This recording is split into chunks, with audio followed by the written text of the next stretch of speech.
the big thing I think many people want to know is, how do you do content the right way? I guess at the highest level, it starts, there's kind of a seed of it in your story, which is you need to be able to commit to it for a while. I don't want to say it's a slow build, it's just a build. If you do it right, it can be a fast build. If you're still getting the hang of it, it might take longer, but it will compound at a certain point. What kind of skills do you need if you're a copywriter watching or a marketer with other skills watching and you're looking to build yourself into something more than just a one-person service? Like, how do you become that agency? I feel like there's so many different directions I could take that. There are some mindset shifts that need to be made, and the skill is almost the same. It's mostly the mindset. The biggest shift from like a direct response person to a content person is what Gary Vee's been talking about for ages. It's like, all right, so here I am with Sam Ocean. Thanks so much for joining me, man. Really excited to have you here. You've been in direct response for over a decade now, and your work these days is very, very interesting to me because of, the fact that you doubled down with YouTube and you've been getting some pretty amazing results for some very, very well-known brands. So, thanks for taking the time to have this chat. I got so many cool questions that I've been wanting to ask you. of course, man, I'm pumped. I tell everyone I'm an open book. So ask the hardest questions, the toughest stuff, whatever would be in like $1,000 coaching programs. I'll share it all here. Whatever we do on our agency, let's get into it. What I like is that you do that because you've actually got a lot of posts on Facebook I read where you talk about, how you're building your business publicly. Like you talk about everything that you're up to. What got you the idea to just share everything like that, and how has it gone for you so far? Yeah, so super interesting, man, because back when I dropped out of college, so my story started back in 2013, dropped out of college, but I didn't become an entrepreneur. It wasn't like to go start a business and make money. I wanted to become a vlogger. So back in 2013, there was not a ton of like videos and stuff on like how to do this, online business thing. And so I bought a camera, opened up a YouTube channel, and Casey Neistat, he was my guy. So I just wanted to be like him. Casey. I was like doing the daily vlog. So there's an element of that, just do something cool, document it and share it. That's just kind of like in my personal DNA. So there's some passion behind it. But then later on in life, I came across a guy named Alex Turnbull. He ran a software company, and he was the first one to kind of pioneer this build in public approach where he would actually, in a blog once a month, share the numbers, share the failures. It was like unheard of. And he would go viral each time. And so I saw that and I was like, man, I just love the transparency. I just love doing things different. So we fast forward to today. I finally have something worth talking about, like building this agency, the people we're working with. I'm like, I'm going to build in public. And so it was against the advice of all of my other marketing friends. They say things like, if you build in public, your positioning's bad. Big CEOs, they don't care about what you kind of did in your business. They just care about the result. They just care about blah, blah, blah, blah, blah. I didn't listen to them because I just have a passion for it. So I started sharing, and it's amazing. By my third post, right, I'm on week 42. So by week 2, we got a call booked on our calendar, and it's our biggest client today. So one of these play buttons for Dave Asprey, it was his CMO. His CMO booked a post based on me talking about like, we started our agency and we're so excited, close the deal, and here we are. So in our agency, we've gotten, as of like a few weeks ago, maybe 6 or so weeks ago, we got about 37 qualified leads, as in they have the money to pay, they want to do YouTube, and they want to do YouTube from us. So 37 businesses that fit that criteria.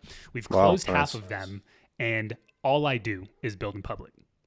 It's all come from those posts that I do. So I've just kind of discovered there's elements that I do in my posts that, big businesses will read, and they will reach out if you do it right. So it's going to be a whole new trend in 2026, 2027. Everybody's going to be building in public. Exactly.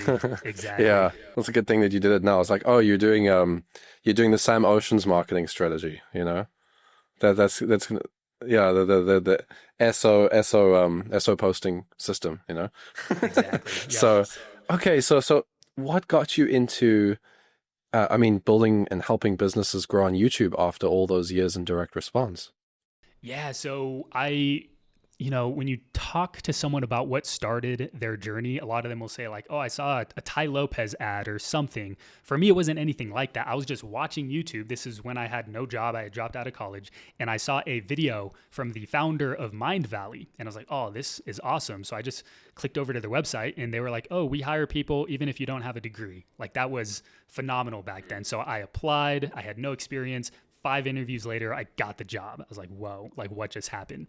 I wasn't hired as a marketer. I was hired as a customer support rep, but I actually hated marketing and sales. But during that time, I fell in love with marketing because I could see what you could build, the customers you could reach. Just, I became obsessed with this like marketing messaging thing. So I got into direct response because of that. But they were one of the only brands I worked with that like did hardcore paid advertising, but they also played this brand game, and you kind of see where they are today. So in my career, I've worked with a ton of brands who just kind of do the paid ads, and that's fun and all, but to admittedly, I've never been a guy who scaled a cold traffic funnel to like millions of dollars a month. My name doesn't circulate in the big copywriting masterminds and communities.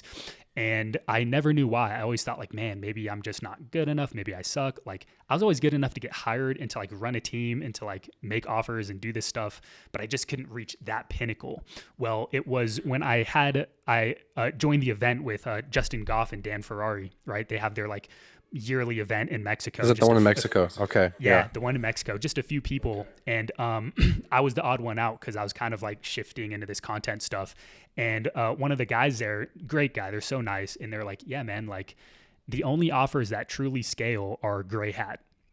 Like you have to make certain claims. You have to say certain things to make an offer scale. It kind of like shattered my brain a little bit. I didn't know if I believed it or not. I think there are white hat offers that scale, but I understood what he said.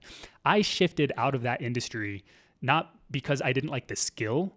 I just wanted to play this bigger game. The ad costs were getting higher. I didn't like being a part of businesses where one week everything's amazing and the next week everything's in the red, because the Facebook algorithm decided to go a little bit wonky.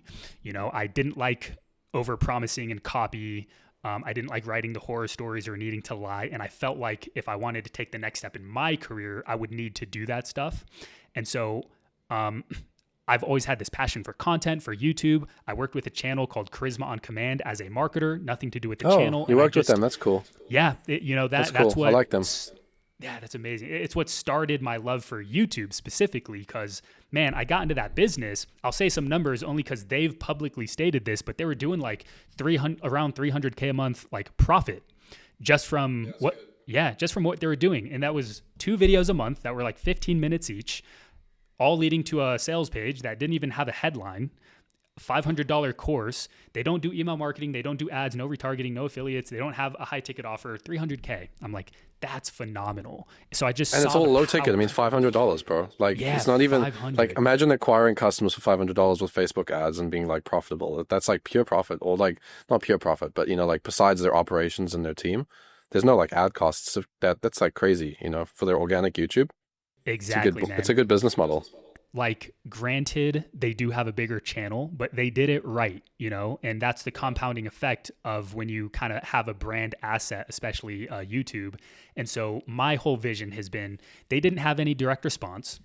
All these direct response companies don't have any like brand or content. I see a vision where you combine the two, and these are the businesses of the future. Because I mean, imagine if they just retargeted all that traffic. You could add another layer of profit, another layer of revenue. Imagine if they sent emails. So this is what gets me excited about being in the YouTube space. I'm not shifting away from direct response. I'm just taking a different approach to the same skill. And kind of, everyone talks about the full stack marketer. No one really adds content onto their belt. So that's kind of what I've been doing. Yeah, that's interesting because I was talking with a copywriter about this actually. This idea that like content really is a part of that full stack skill set. It's like if you can generate really high quality content at scale and build an audience with it, how much easier is everything else? I mean, there's a copywriter I work with that works with an agency that is one of the top. They're in the top 3 or whatever, top 5, something like that. Like biggest, internet marketing info for info businesses. They run most of the ads for the info guys, and you'll have like, let's say they work with 3 accounts. And of the 3 accounts, there's one that has like a massive YouTube channel, and the other 2 like are not really well known. Mm-hmm. And the ROAS is like 9-day difference between the guy that has the organic audience and then the ones that don't have any audience. And it's so interesting to me. So I'm always like, well, and that's why I've been approaching this as well. I mean, I've been putting a lot of time and effort into YouTube, but also putting a lot of time and effort into organic, building an audience on Facebook. I launched my email newsletter as well recently. So like been doing a lot of stuff where just been working on building an audience. And it's like, yeah, if we run ads, I'm sure it'll be much better when people do research on us, or for example. But it's like, I'm a big believer in this. And you look at like even BizOp, because like most of the time in 2019, 2020, I was writing in BizOp. I was writing a lot of copy in BizOp. And you got people like Iman Gaji. He's been talking about this for a long time. I mean, exactly. Iman Gaji is doing so well. He's got this massive YouTube channel. This is part of the reason why he's able to create such incredible results and get such high profit margins and charge for, he has price flexibility. I think a lot of the guys that just run ads without organic, they don't have as much flexibility to charge less because it just doesn't work with their customer acquisition costs. And there's like all kinds of things that you can do when you have organic. So anyway, it's cool. So what kind of skills do you need? Like, I mean, I think that there's kind of like a couple different conversations here, I think, for the people watching. If you're a copywriter watching or a marketer with other skills watching, and you're looking to build yourself into something more than just a one person service, and you actually want to, offer something like growth channel, like in this case, it's YouTube growth, right? Like, how do you become that agency? Yeah, amazing. So I'd love to know. Yeah, man, I feel like there's so many different directions I could take this. Right? So hopefully maybe we can cover them throughout the call. But I have this belief, which is if you come from direct response marketing, specifically from the copywriting background, you have the skills to crush it with content. I wrote a post the other day how there are people big brands throwing money at content right now. Yeah. Some of them know why, some of them don't know why. They just know, I need to be doing content. And the people they're hiring are smart with content, but they don't understand the things a direct response copywriter does, which is they don't understand how to research a market as deeply as we do. They don't understand there's like an entire layer deeper of like emotional hot buttons and triggers and the real reasons why someone takes action. And when you can start to seed that into organic content and then send it into funnels that you can build, you're pretty much controlling distribution, just like a paid media buyer would log into Facebook and run some ads. You can kind of get the same effect by just like launching some hooks on shorts or doing a YouTube, like whatever it is, you can just post content and get the same amount of traffic. So there are some mindset shifts that need to be made. And this, like the skill is almost the same. It's mostly the mindset. The biggest shift from like a direct response person to a copywriter, to a content person, is what Gary Vee's been talking about for ages. It's this like jab, jab, jab, right hook mentality. Direct response, they kind of commit this, what I think is like this sin, which is they need to attach a CTA to everything. It's like if an asset doesn't generate a revenue amount, they chalk it up as, it's just vanity metrics, right? You hear that all the time. Vanity metrics don't matter. I can't take followers to the bank. Only sales, only revenue. It's such a short, like I get it, right? It's such a short-term way of thinking because those vanity metrics are upstream. Everything starts with a vanity metric, even ads. There's impressions, CPMs, you get a click, you haven't made the sale yet. Organic content's the same thing. You get impressions upstream, and if you do it correctly, it turns into sales downstream. So that's number one, which is learning how to write a post or a piece of content that actually just gives. You cannot track it. There's going to be no ROI, directly to that post, but you just gave some goodwill, you gave some trust, and that person who liked that post is now going to be more likely to buy something from you next week or next month when you do make the CTA. So, I mean, you're a master email marketer, right? It's like you can't just do sales pitches every email. Some emails you got to like build the goodwill, give some value, and then maybe you capitalize on all the goodwill with an offer email. The offer email gets all of the credit because it made the revenue, but it was only possible because of everything that came before it. So that mindset is the exact same thing with content. Still have your CTAs, still have your offers, but like you need to know where to position them, and you need to know how to build the gravity with content so that when you do make the offer, it hits a lot harder. That's what I've seen with the YouTube channel at first, because at first we're like, well, got 0 subscribers. There's no one that really knows us on YouTube. I mean, people know me on Facebook, but the YouTube crowd that learns about, let's say, copywriting, they don't really know about me. So we just started posting. We start posting every single month, or every week, actually. We post an interview a week. And then after a few months, we started posting one video of me just sharing stuff myself per week, right? And for a while, I mean, there was no like direct attribution to sales. I mean, I have like an application form, or when people join any of my products, I usually like ask them like how they found me. And we weren't seeing any like YouTube, oh, I found you on YouTube. It's always like, I found you on Facebook. My friend told me about you, like this guy works with me and he told me about you. Mm-hmm. Like 4 or 5 months in, it's like 50-50. It's like 50% of people are like, yeah, no, I saw you on YouTube. And it's like, there's no change in the content. There is no like very heavy CTAs in our stuff. Like obviously I do have products that people can, get like value from me and learn copywriting from me and learn how to build a business and stuff. But it's not like a directing and like, there's no like massive link and animation on this video where it's like, oh, join now. Like that. I don't have that. I don't do that stuff. Right. But it's happening. So, I have been doing content for years, but it is interesting because now it's like looking at this, building this new channel, seeing how, wow, that's like 100 to your point, man. It's like, somebody that was watching our video, maybe somebody watches the recording of this interview like 6 months from now. And then that was the one piece of the content that he needed to reach out to you and ask you about, maybe he wants his client to scale on YouTube, and now it's time to reach out to you guys because you guys are the ones to do it. Like that's how it works. It's just like random stuff like that. The one guy, watches this one video, this one interview that I didn't particularly think was like the groundbreaking interview. It was a good interview, obviously, because I enjoyed interviewing the guest, but it wasn't like something I thought like, wow, this is going to generate sales. A random guy reached out. This is the interview that like made me want to work with you. I'm like, okay, that's great. I'm happy to hear that, So like, yeah, it's interesting. Yeah.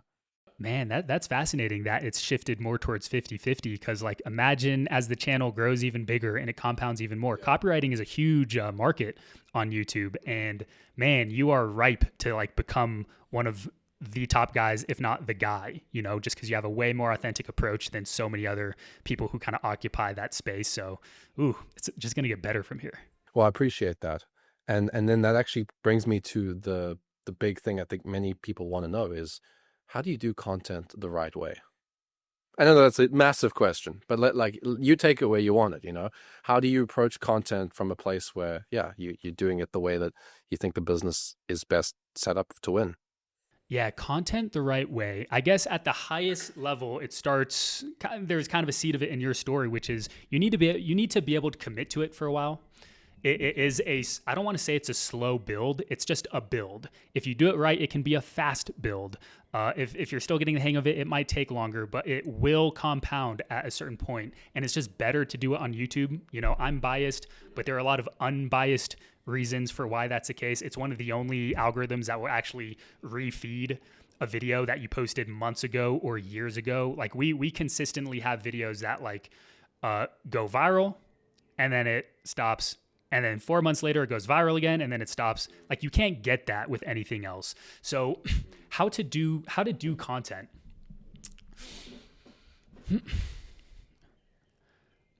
I can tell you what we do for our clients, And so what we always start with is well, what's already on the market now? There's a big mindset in YouTube, which is called the outlier strategy, which is go find what somebody has done and look at that video and watch it and say, how can I do it a little bit better, a little bit differently? Can I change this part? Can I change that part? There's like a criteria of things you can change where if you make that change, it has like a higher chance of getting picked up by the algorithm.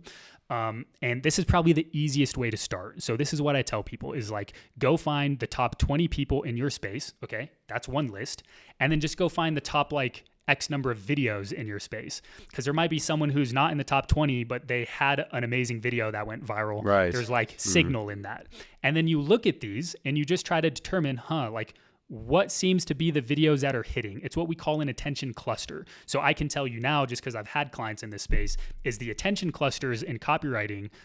It's even less about copywriting. It's storytelling and how to write a hook. So if you make content around these two topics, Like, this is where the demand is, and this is where there's little supply. There's little supply because not a lot of people actually know how to do these things. And so if you make those videos, you'll find that pattern and you'll start to get more traction than, it doesn't take a long time. You can actually make it happen quicker. The best thing to do is when you make a video that's different, if a lot of videos are 10 to 15 minutes long, make one that's 25 to 30 minutes long, right? Change the length format.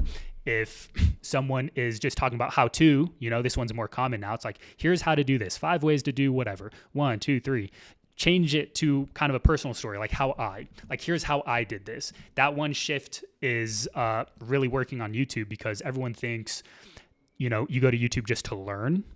But now people are going to YouTube to connect, to actually like connect with a leader, to connect with a guru, all of that stuff. So when you switch it to like all of our top viral videos for clients are how I something. And so, yeah, find those videos and then just in cycles of 8 videos, post, find the little tweak, make a similar video, give your unique perspective on it, and then post those videos. Give yourself at least 8 videos once a week. And only after 8 should you look back and say, how did it go? If it didn't work, then you need to kind of hypothesize something else.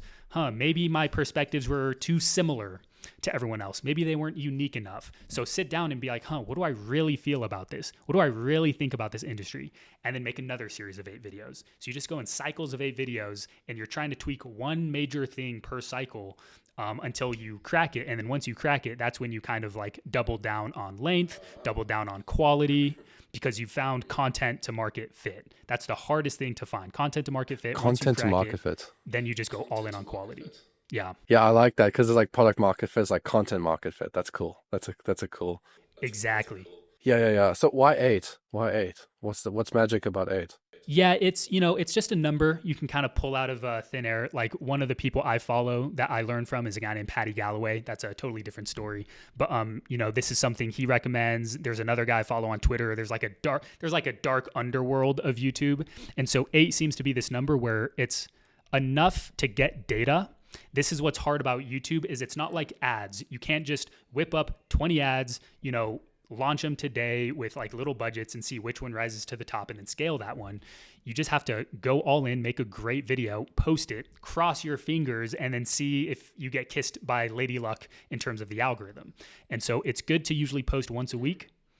And 8, about 2 months. Wait 2 months and then determine if, Hormozy says this all the time. Like, he said this about YouTube. He's like, hey, let's check in after a year. Let's see how it's doing after 3 years. And then we'll talk to see if this is working or not. Most people are like, after 3 videos, they're like questioning if YouTube is right. This goes back to that whole mindset thing. Like you really got to think long-term about this. It goes back to what I've seen with Gaji too. I mean, Gaji's, top biz up.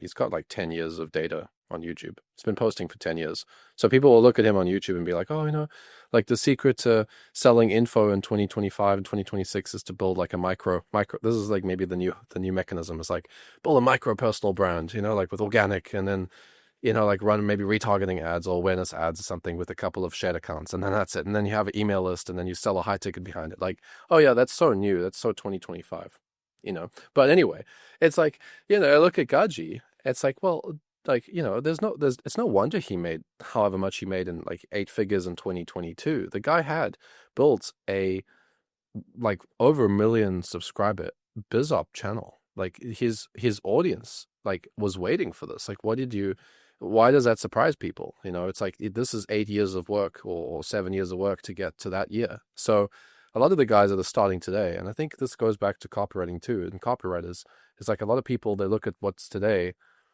and they think, let me copy whatever strategy got this guy the result. It's like, yeah, but you also have to factor in the time frame to get that result. Like if you start building a personal brand on social media to get clients, whether as a copywriter or as a marketer or as an agency owner, and you're using the same strategy maybe that you're using, Sam, right, where you're building in public, it might take them, like whoever it is that does this, might take you like 6 months before you see a certain result.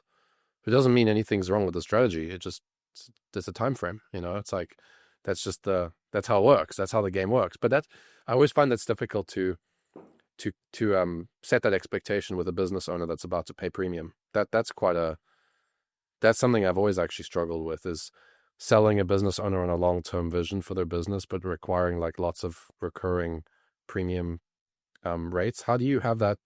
How do you set those expectations correctly with your clients that it's going to take time?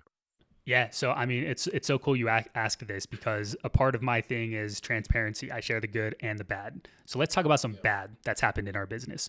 So we've closed a lot of clients, and we've also had, a level of churn that makes my stomach a little bit queasy. Bigger than what I had when I was like a solo copywriter. Even having one client churn as a copywriter, I'm like, but here we've had more than once. What happens and what we've learned is all of the clients we've worked with have a ton of potential. We had great strategies for them, but we've had people drop after the second video. Like the second video post. So we're 9 days into posting, and they'll say something like, "Oh, I think I'm going to take this in-house." It's like, I know what you mean. You're being nice right now. And so then they take it in-house. They keep posting 6 more videos. It doesn't work. And now they've stopped posting. We've had clients like, our first 4 videos pop off. Literally, they're doing a 4,000 views a video. They hire us. Now they're doing 40,000 views per video for the first 4. And then the next 4 just go back down to like 7 to 8K per video. And then we get let go the next month because they think they can do it themselves. They come back. They're like, "Oh, we can do it ourselves. Can you help us again?" So what we've learned is I thought our service just sucked, right? I was like, "Oh, we just need to get better." So I started productizing the IP, really training the script writers, the strategists, and then the service like noticeably got better very fast. And people were still churning. And Interesting. I started to realize, maybe it's our onboarding. So we hired the account manager. We got literally an onboarding funnel set up where, I introduce them to the account manager. I get my partner to call them on the phone and be like, "Hey, I just heard you joined. I'm so pumped that you're here. Just wanted to say, hey." We send them a gift in the mail. We send them like this little letter. It's kind of a funny, humorous thing. We have daily communication. Like onboarding was dialed, and people were still churning within like first few videos. That's when I started coming to this conclusion that I think it's literally just hard to stomach it. Like we've had people say, "I'm in this for years," and then they drop. I'm like, it's easy to say you're going to be in it for years, but then it's much harder to do emotionally once the reality really hits about the expectations we all set. So we end on great terms, but I just realized the pivot we're making in our agency is just going after really big businesses. I'm talking like enterprise level, like 20, 50 million a year would be on the small end. So my whole theory is to just find someone who can afford to do this for years. Find someone who has the budget to just like be okay with views. That's what our biggest client, Dave Asprey, is, right? He's the one client where if we got 4 videos that flop, which is inevitable, we don't hear anything from their team. And ironically, he's our best case study, So that's expectation setting. I don't know. I wish I had a better lesson on this. All we've learned is you can set the perfect expectations, but then it's a different story after money changes hands sometimes. I think I found something similar with coaching clients. So it's like, if you work with a copywriter, let's say, that's making $1,000 a month, there's a lot more, I would say, looking at all the copywriters that were making 1K a month that I've worked with over the years versus the copywriters making 20K a month that I've worked with over the years, the amount of copywriters at 1K that, let's say, didn't stomach or didn't persevere through the strategy is much higher than, and the churn is much higher with the 1K. It's like, I think it's the same thing. I think it's like when you have a business that's already, let's say, posting on YouTube consistently, then it's like it's an existing function. It's an existing thing that they're doing. Like behavior change is really what client success is. It's like, how do you as a coach, it's getting people to change a core behavior that's not getting them the result. As a copywriter, it's changing the way a business behaves towards its prospects through marketing. And with YouTube, I suppose it's a sort of similar thing. It's like changing the way that a business presents itself in video format to the world, or a personal brand or whatever. So like getting that behavior change, if you think of like fitness, how much work it actually takes for somebody to change a fit, like their lifestyle, to change their diets, to change their routine and start working out more, to push themselves more. It's like very, very difficult. And even from like a if you were to think of like homeostasis, where it's like 1%, the Mhm. body like slowly adjusts by 1%. It's like, it's not gonna, if you change somebody's routine too quickly, too fast, too much, the body that like resists the change. You have to slowly change things, and it's difficult to do something like that. So I've always just found that the best place to go for my clients is to always work with people that are already on the trajectory towards winning, and then I can help them win more, because then it's like the behavior, you're amplifying what's already there instead of trying to change like a core behavior that's like, that's difficult to change. So anyway, it's just interesting. That's exactly it. In YouTube, we're coming up with this criteria, which is that content to market fit. We didn't realize how important that was, which is if you already have it, then we can come in and get results fast, because now it's a matter of kind of these like tactical tweaks that we can make. Yeah, Change right. the thumbnail, change this style, change kind of the structure of the script, and I can almost guarantee that videos will hit. If the content to market fit isn't there, we are now playing this like infinitely creative game. It's the similar to like trying to crack an offer for the first time. Like you're trying to find the angle, you're trying to be like, is this offer even going to hit? Is it not? It's similar with content. So I think the expectation we'll set is if someone doesn't have content market fit, we'll still take them on, of course, but we're gonna tell them it's gonna take longer. It's gonna be harder. Like you're gonna have to do this no matter what.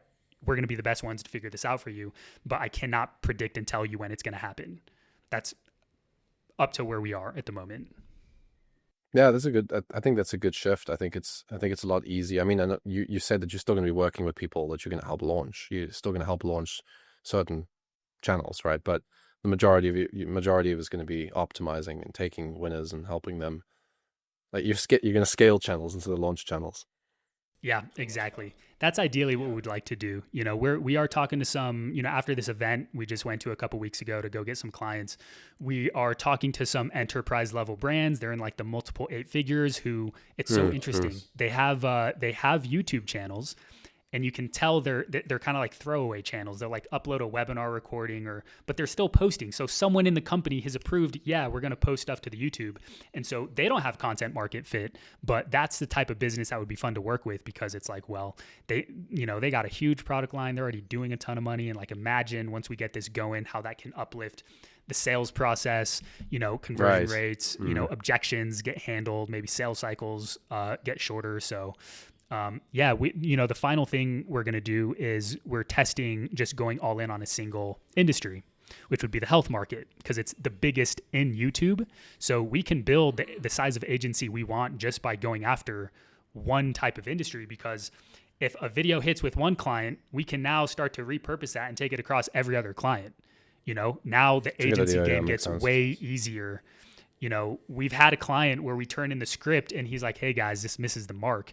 And we're like, you're right. Like, it's because we're in an industry that we just haven't studied the most. So that's what we're kind of doing in our agency, is testing those at the moment. That's interesting. I like it. Yeah, working with. I mean, this is something I've also found to be useful. I've seen copywriters that work with like similar businesses with a similar model. When they write the copy, then it's a lot easier. For example, if they're writing emails and it's the same type of funnel, it's easier to write emails for 3 different clients because you're writing the same sort of style copy, the same sort of conversation.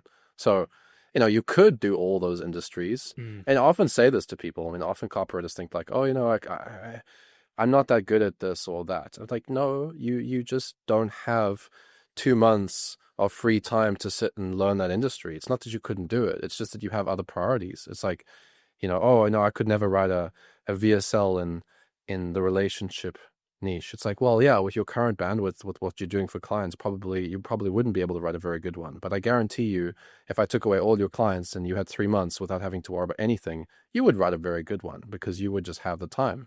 So I think it's the same with agencies. It's like, I bet you every single one of your clients, if that was the only client, you'd knock it out of the park every single time. But if you spread yourself like that, it can be, yeah, that's interesting. Yeah. So it really just, if you're going to go and work with multiple businesses, I think this is a good insight for copywriters, right? Like, do what Sam's doing. Like, don't have like 10 clients in all these different niches. You're going to have a lot of difficulty.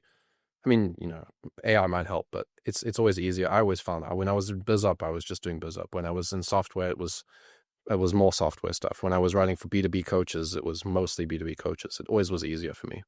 Yeah, there is something to say about like we can learn all the formulas, all the copywriting tactics, but just having expertise in something, especially, unique mechanism Mm. problem, unique mechanism solution, especially in realms of that area, paired with marketing expertise to know how to like tackle it from different angles. There's something just superior about that. Before I got into YouTube, I was working with a big direct response publishing company. They had a portfolio of brands in different industries, and I saw them have these internal talks about like the 80-20 rule applied. One of the brands was bringing in most of the money, and the other ones were kind of chugging along at like a low 7-figure range, while the other one was like mid 8 figures.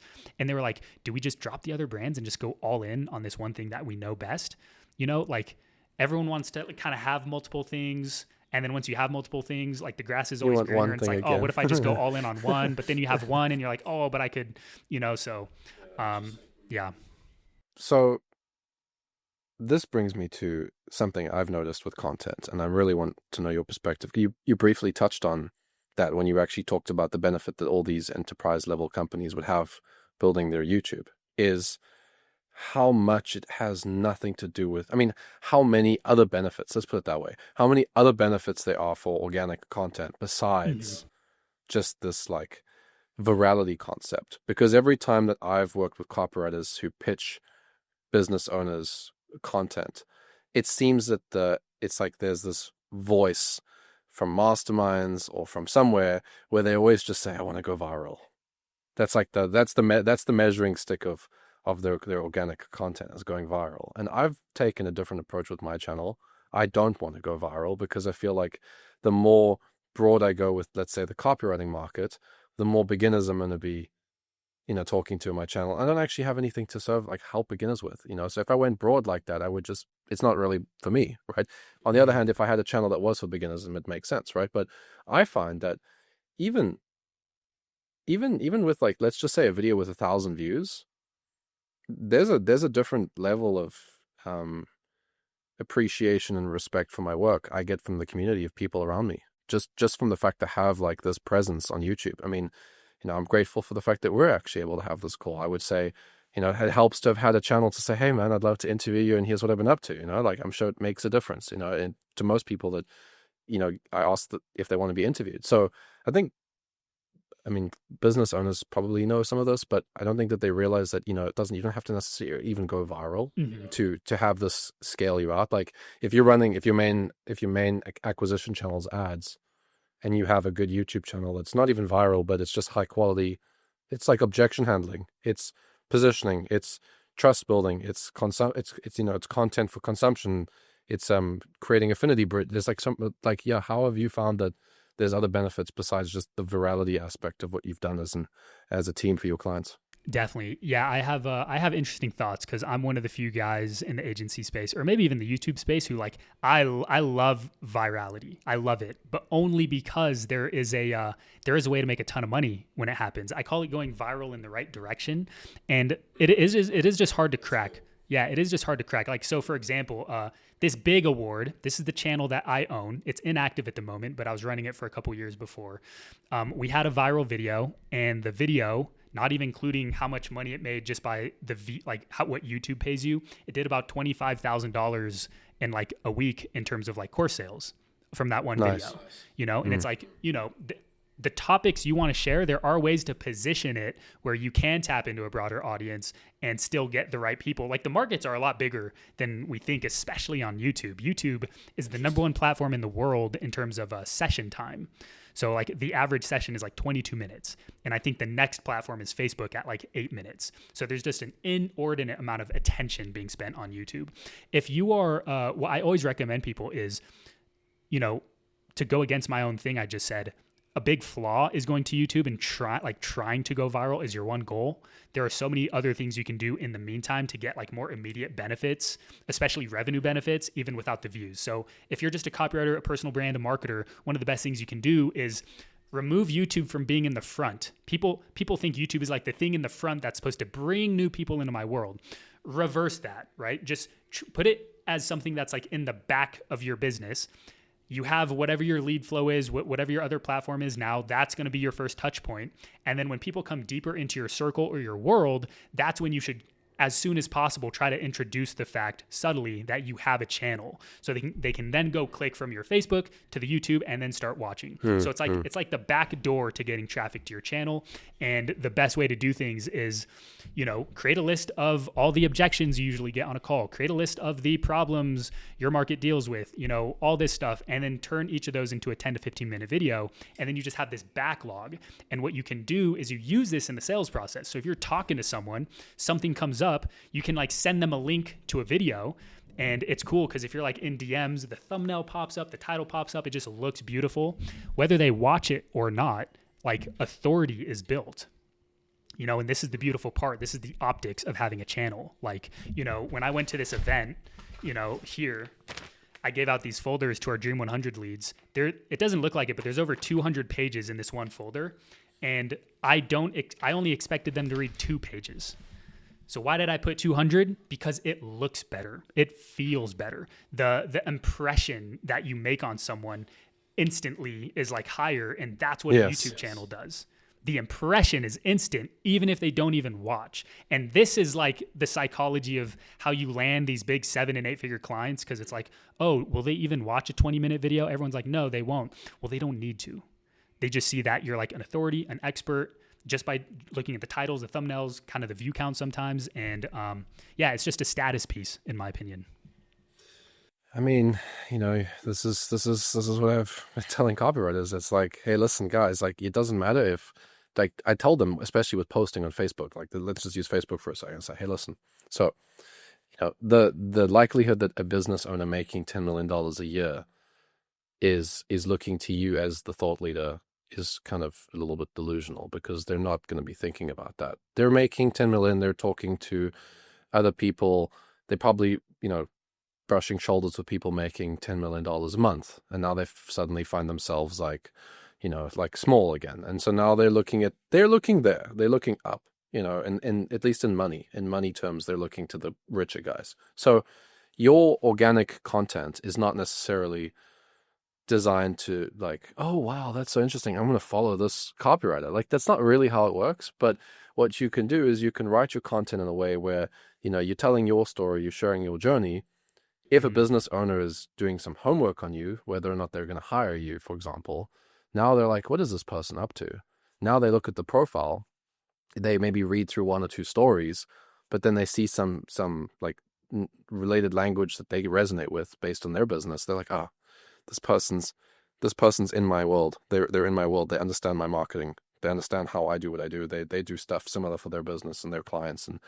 And then, you know what? All it takes is just the fact that they can scroll, and it just this posts and photos. Like, that itself is enough status that they're like, okay, this person's like doing stuff, because it's just the impression that they're doing stuff. It's not even the fact that you might even be doing stuff. It's like you just look like you're doing stuff. I mean, I look at the YouTube channel now. I mean, part of our current thumbnail approach was not optimized for virality, because I'm not going to say like I've hired like a team of people that have been like expert viral, like thumbnail people. Like, we have not been thinking about that from that perspective. But it's like, well, we want to have a theme to our thumbnails and a brand. So like when people look at the channel, just like look at it from face value, they see like we put effort into our content and there's something congruent here. The messaging is congruent, and there's like something to that, right?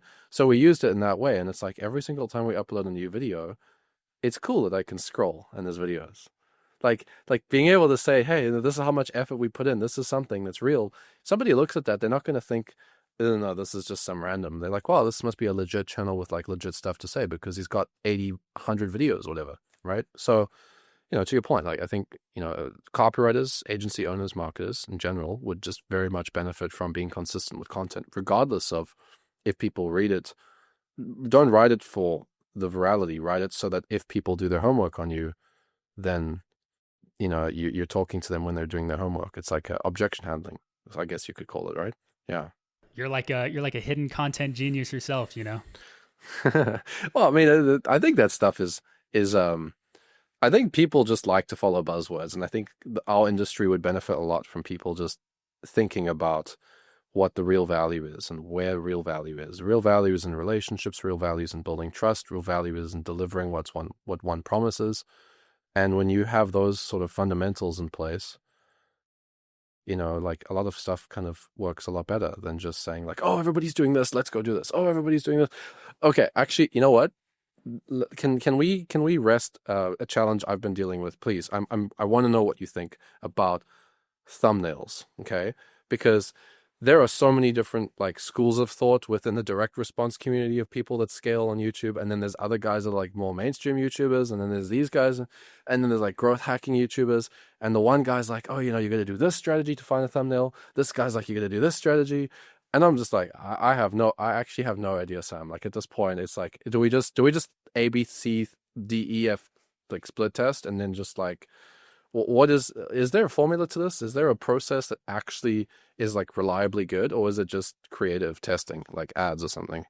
Yeah, I can give the long story short answer. I can start from the back. Is it's much more of a creative testing process, but there's so much to this conversation, because whether it's thumbnails or even the script or even the title or video ideation, like I said earlier, the strategy, if you're new to this, is to what we call outlier strategy. See what's on the market, see if you can do it better. So at the level I'm at, and I'd even say at the level you're at, I actually don't like that strategy, because the highest level of strategy is I want people to be looking at me and trying to model what I'm doing, which means what I'm looking for is I'm looking for gaps in the market. A gap in the market, you fill the gap, and then boom, you've now kind of tapped into this unspoken demand, this hidden desire that's been beneath the surface. It's hard to research because no one's saying it. You just have to read between the lines. It's the same thing as market research, just for YouTube. And so, it's hard because the nature of a gap is there's nothing there. You're looking into the void, and you're like, I think what's beyond the void is this thing, this topic, this demand. So I'm going to make videos to see if that is what's back there. You make a video, boom, it just gets sucked into the void, nothing happens. But sometimes, boom, like you make the video, virality, things pop, you pioneer a new trend, right? Whoever came up with the full stack marketer, you see that kind of buzzing around. It's like they kind of tapped into a demand. And so when it comes to thumbnails and formulas, I train my team to just always remember, like, you can have the best thumbnails, the best titles, the best whatever, but the core of what makes YouTube work is just making a damn good video. Mr. B says this all the time. He'll be on interviews. They'll ask him over and over and over, oh, what's the secret? What are your secrets? And every time he's just like, man, I just wake up and I obsess over making a good video people want to watch. So I tell my team, don't get so obsessed with strategies and tactics and doing all this stuff that you forget to make a good video. And so when it comes to what makes a good thumbnail, what makes a good, video, all this stuff, it's what I call remarkability. I don't have design experience, but I've designed thumbnails that have gotten over like 10 million views because I understand the concept of remarkability. In direct response, it's like the big idea, but it's not some big grand idea. It's just an idea with a bigness element attached to it, because content, there's much more volume. You just need something that's a little bit different, something that's a little bit unique. And so every video is built on remarkability. If there's no uniqueness to it, we don't make it.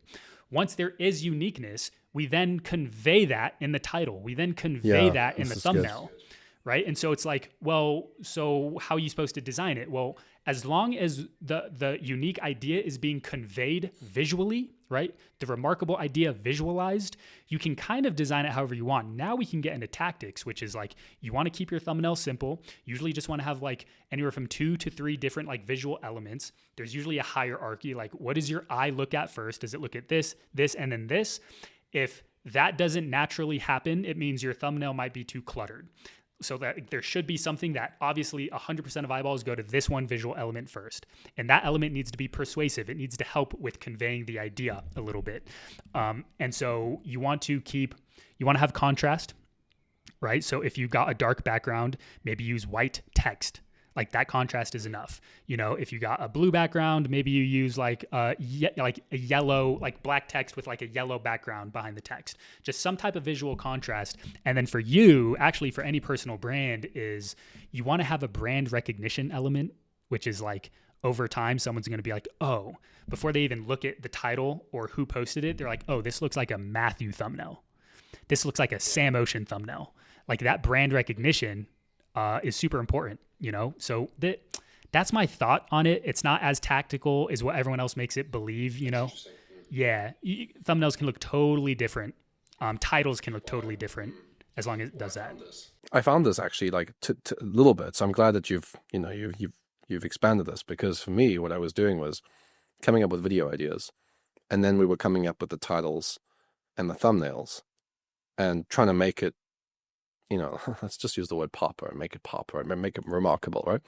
But it's like, well, fundamentally, if this video idea, like, let's just say we have an interview, if fundamentally this interview, we didn't cover something that's particularly interesting to the audience, it's very difficult to come up with a title and thumbnail that's going to like do much for that, because there's nothing in the video that actually delivers that remarkable element. So then what we did was, it's like, okay, well, then every single person that we interviewed, there has to be something that they're doing that is something of very, like, the market really is interested in, like, wants to know more about. So like, you've built a really, really cool business, and I really like hearing and reading your posts about what you're up to. And I think you've got a lot of very valuable concepts and things to share. And you've already helped me with my channel just in our couple conversations, and even in a few, I think you made an introduction to me. So, you've done some really great stuff for me. And I think that copywriters will benefit a lot from this video. So there, it already gives me a lot to work with, because now when we have our title and we have our thumbnail, it's going to be more interesting, because it's like, it's not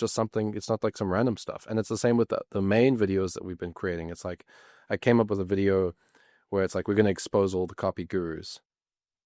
The idea itself was good. So like, when I posted it and I came up with the thumbnail with my team, and we came up with the thumbnail and the title, it's like 3 times better than the average performance of a video. And that doesn't surprise me, because it's like, well, we just thought of that, So I wrote it down. I've been taking actually a lot of notes here. It's like, well, I just got to keep going back to this. Like, what video do I want to create that is what you've said that is actually like a video people want to watch, and like actually ask that question, not just ask it from a place of like, because I think copywriters and marketers, we do this where we kind of go through the process just to go through the process so that we feel like we've done it. You're like, oh, you read your copy out loud. So everybody kind of just like quickly speed reads their copy to like feel like they've done the thing properly. But you have to actually be thorough with it. Like, be honest when you ask the question. Like, okay, what kind of video would people actually want to watch? And then you got to like actually think about that, So no, I like that. Yeah, I'm going to use this stuff, man. You bring up something really good. It goes back to the question before, which is like, what do you need to learn to be good at content? Like, to make content people actually want to enjoy is that a skill? Is that a strategy? Is that a mindset? I'm not sure, but it's a big mindset shift for a direct response person, because the copy we're used to writing there's always a sales structure involved, and we're always like trying to lead someone towards a sale. So we're always like trying to spike emotions a little bit. It follows a very similar formula, but with content, those formulas break. A great piece of content can look a million different ways, right? But all that matters is you're not trying to sell them. You're just trying to make them have a moment in the video where they're like, oh, I'm glad I watched this. Like, that's all you're trying to get someone to do, Like and that. So this is also how the algorithms are designed. I don't know if you want to talk about how algorithms work. I know it's this kind of big black box of a conversation, but I feel like I have a pretty good grasp on it. What we do is the remarkability, like the whole video doesn't have to be remarkable. If we're talking a 10, 15, 20, 30-minute video, it's like, well, how do I make all 30 minutes remarkable? You don't have to. Just like in a movie, right? There's always a couple points in a movie that really like get you leaning on the edge of your seat and you're like watching, but then it kind of slows down, it chills out. Your YouTube video should be the same way. So whatever that remarkable thing is, we always want to put that at least 50 to 70% into the video. And then the first 50 to 70% is like the buildup, the tension. Oh, that's interesting. Yeah. You know what I mean? This is what we call a payoff structure. It's kind of like we have different parts of the video, and each moment needs to build up to the next. This is a big mistake people make in videos. Like if they do a list video, like 5 ways to do whatever, they're like, number 1 is this, and then number 2 is that, and then number 3 is whatever. There's no correlation or cause and effect between the points. So master level copywriting for YouTube content is how do you create cause and effect? So part 1 is something like, let me give an example. So if you want to go viral on YouTube, you need to write a really good hook, right? And then I can talk about hooks. But even if you follow this advice and you write the hook, your video may still not go viral because you'll be missing something else. So you start to create this effect, which is like what comes immediately after the hook. like you start to create this line of like, oh, whatever I just taught you before is not going to work unless you do this thing. And what I just taught you now is not going to work unless you do the next thing. Like it. Yeah, it's fun. You know? Yeah. And so, Yeah. that's the most important thing. The whole video doesn't have to be remarkable, just a little segment of it. Like, for example, this interview, you know, to your audience, remarkability depends on what audience you're speaking to. So I think what's interesting is I was a copywriter for 10 years and then I quit. That's a good hook. That would like get a lot of people to like click. But the remarkable moment isn't like, oh, copy sucks. It's like, it's actually my favorite skill in the world. You should double down on it. Just add this little element to it and you can like vastly expand your skill set. That would be the payoff of the video. And again, I'm just kind of rambling, but this is how we look at YouTube. This is exactly what I'm thinking. Yeah. Like this makes sense. Yeah. I like that. I like that build up and then there's a payoff. I mean, I had a client for a while that was doing YouTube automation. And as part of my work for him, I went through his course to like better understand how he delivers his stuff. And I learned a couple of interesting things. You know, for one, with like listicle type videos, they often take their very best point and they save it for like the end. Or sometimes what they do is instead of saving it for the end, they make it the first point. The best point is the first point. So people think that, wow, if this is the first point, like 10 things, it's like 10, 9, 8, 7, 6, 5, 4, 3, 2, 1, like the most crazy stuff. The craziest one's number 10. So everybody's like, whoa, if that was number 10, what could be number 1, you know? So it's like little stuff like that actually makes a big difference. So what do you think of, I want to ask you about copywriters and how they can potentially help channels, because I've struggled with this. I just do my own stuff at this point. Like I'm writing my own scripts. I write bullet scripts. I don't have a teleprompter. I just speak what I have to say because I know what I want to talk about. I know some people have actual teleprompters. I've tried that. I've used a teleprompter for 2 videos. It was okay, you know, but I didn't find it very easy to write scripts for my stuff. Just I struggle to do the script. So you say you have copywriters that write YouTube scripts for you guys. So like what does that look like? Got it. Yeah. So let me just like open the kimono into some of our process. So in our service, we do full done for you across the board. All they have to do is record what we send them and then we take care of the rest. The big thing I always emphasize with these prospects is like we come up with the ideas and we write the script. So you just sit down, look at it, you know, big time savings for them. The way we've built this process is step 1, we start with what's called a payoff structure. So this is what I call the strategy of the script. This is like before we start writing anything, we're mapping out kind of the outline of it. And so the outline is very simple. We come up with like 10 title ideas. We're kind of getting a working title. And then we're coming up with the 3 payoffs, right? The payoff is you know, we pay them a piece of value in exchange for them giving us their attention. So we always want to try to have like at least three nuggets in a video. That brings the video to like 15 minutes.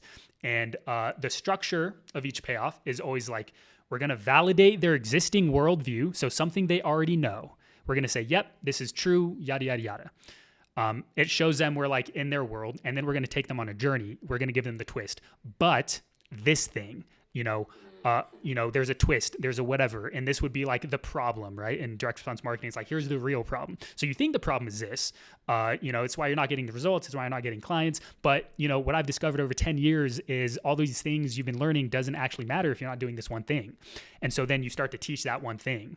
And then it's like, oh, okay, cool. So you've done this one thing. Here are the results, the outcomes you can expect to get. But I met someone who started doing that and it worked, but then it stopped working after a little bit. He came back to me. He's like, hey, how come this not working? I was like, racking my head on the wall to try to figure this out. And I realized, like there's another hidden little element, and you can just start to tie the script all the way through.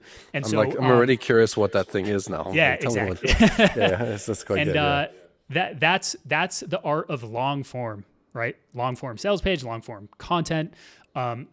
So if somebody wanted to get into this, like as a copywriter, you're already way ahead of the game because you understand long form structure. And what I always tell people is like, if you literally wanted to like add this as a service or get paid to it, the best thing to do, right? I mean, this is kind of more lead gen stuff, which is like, just go find someone you can do this for, get them the result, turn them into a trophy client, and then talk about it a bunch, right? Like that's number one. And so the easiest place to find them is if you have a current client who is doing YouTube, like go approach them with an offer they can't refuse, even if it's like heavily discounted or even for free. If they're already posting, great. If they're not posting, help reactivate and revive. And then we just take the advice from before is like, what the plan is going to be is we're going to post one video a week. I'm going to help you find content market fit, or I'm going to help you get multiple results on what you're already doing. And I'm going to manage the title writing. I'll manage the script writing. I'll work with the editor to make sure the visual side of the story is great. I'll work with a thumbnail designer to make sure the concept is there, like the idea is getting portrayed, and then they design it. Like, you just need to go make that off. Like, that's all it is. You're doing 4 videos a month. You repurpose some of those clips into like shorts. You can add custom hooks to each short if you want to. That's a different conversation. And that would probably be the easiest place to start. Like, think of yourself as a strategist scriptwriter. You'll take over the channel strategy, and all strategy is making a damn good video. Like, there is nothing beyond it. Like, 90% of strategy is making a damn good video. If you're in this space we're in, where we're selling courses, coaching, a lot of education involved, a lot of like mental, psychological positioning, 90% of that is just knowing how to write. So you're like right there anyways. You're already there. Mm. Yeah. And does AI make this process easier for copywriters? How does AI fit into this whole thing? Yeah, it's interesting. I'm currently working on an AI process now. So I've cracked it for like personal brand content. Like a lot of the content I write is AI driven. It doesn't do the idea though. I'm the idea. I'm the unique perspective. AI is kind of the scaffolding that helps just make it a lot faster. And so we're currently in the process of cracking it for like YouTube, which is just a monster task. So I've gotten up to the point where I can create a very, very good script outline. Like, with the strategy involved, the remarkable idea, the connection between the different points. So you give it those elements though, right? Like, you give it those core things. Not really. Like, so, an example of what it looks like is it will be ChatGPT, deep research. I got this massive prompt where it will output like, I don't know, a 30 to like 40 page research report. And I do that on a single video idea. So I take a title of a video. I have what's called a remarkability summary, which is like 7 to 8 words. And I'm just pitching what makes this unique, what makes this remarkable. And then the ChatGPT deep research report tells it, based on this one summary, I want you to give me this 30-page massive research report that supports this unique differentiation of this idea, because we're going to build the whole video around what makes this thing unique. And it will give me an amazing report. It'll be like, give me the stories, give me the hidden myths, give me the contradictions in the market, tell me the fears and the problems, like all of these things. And like, I kid you not, I did this for a video. Again, I'm still in the process. It was about like heart disease for women. What's remarkable is it's actually like the #1 killer for women, and no one's talking about it. And like the first sentence in this report brought up a story, and it was like, my wife went to the doctor, and the doctor said, "Oh, you're just stressed. Like chill out a little bit." Women hate to hear that. And then 24 hours later, I found her dead on the bathroom floor. Turns out she had a heart attack. I was like, "Oh my gosh, like terrible, but amazing. Like, that's great content if you want to bring awareness to this." And the whole report was just like the most remarkable, marketable things you can say. And then the whole thing is we just take that and we say, okay, distill this into the best research, get rid of the fat. And then the final part, which is where the magic happens, is we have all this raw research. I want you to structure it into a story. So now it takes the stuff on page 20 of the report and moves it up to page 1, because that's actually what the hook is.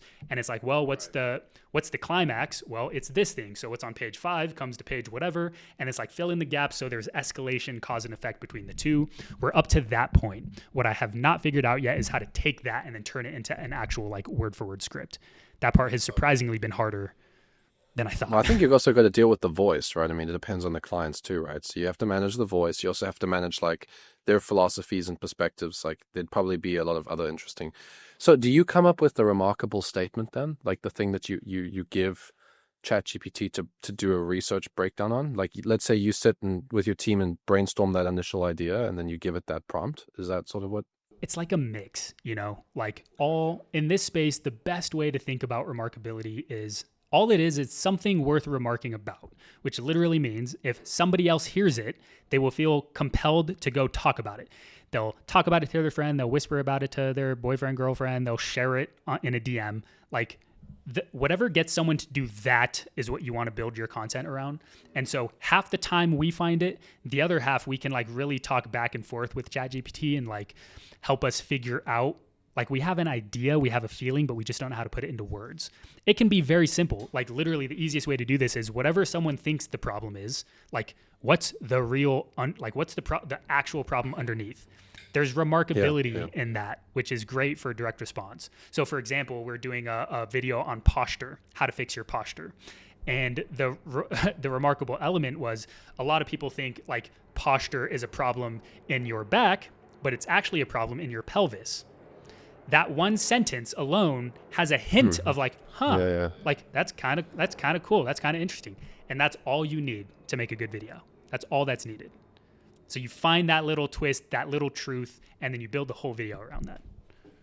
I want to ask you so many more questions at this point. This has been very interesting. I'm liking this a lot. Yeah, I'm already thinking of ways I can obviously improve the stuff on my channel, but the amount of copywriters I'm working with that have clients that have organic at this point, like the market is exploding because of how expensive ads can become for businesses without organic, that it's just such a big demand. And it's like I would say it's a blue ocean, but it's like, it's like it's a really big space where there's a lot of money to be made and there's a lot of profit.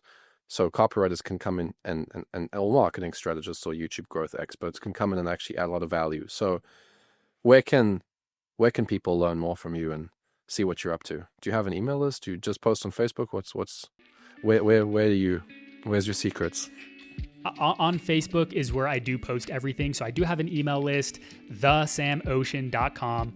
It's pretty much the same content I do on Facebook, which is something I'm kind of experimenting and trying to figure out at the moment. So yeah, if you just follow my social posts, like I'm actually about to double down on for a long time, I've been like, am I going to create a course? Am I not? I know it's like going to be instant money, instant profits, especially something related to YouTube. I decided I'm just going to like, whatever I'd make a course, I'm just going to give it for free.